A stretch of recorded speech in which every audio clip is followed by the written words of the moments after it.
There are a lot of ways to do that. One of the most important ways is to learn the outward rules of it very well and to adhere to them in the same way that you would when you first learn to drive. When you first learn to drive, it's very troublesome because you're so, conscious of the rules, especially if you have the teacher next to you.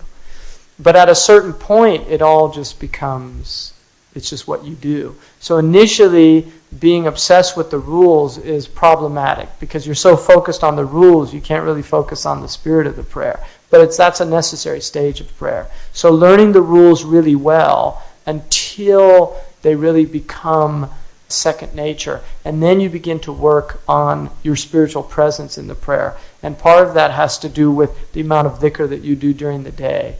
And that's why the more dhikr you do, the better your prayer. And also wudu is very important. Sidi Ahmed Zarruq said, your presence in your wudu determines your presence in the prayer.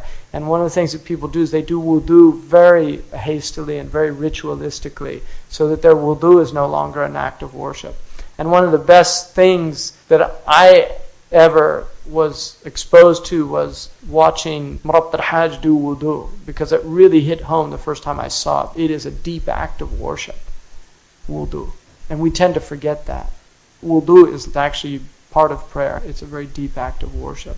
So being present in wudu, not doing wudu in a bathroom is really important too. Not doing it where the toilet is. Doing it in a place that's...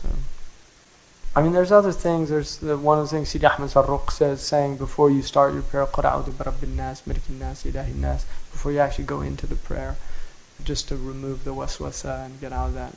The prayer is one of the proofs of Iblis, because right when you do takbir, sometimes the weirdest things why did that suddenly come into my mind?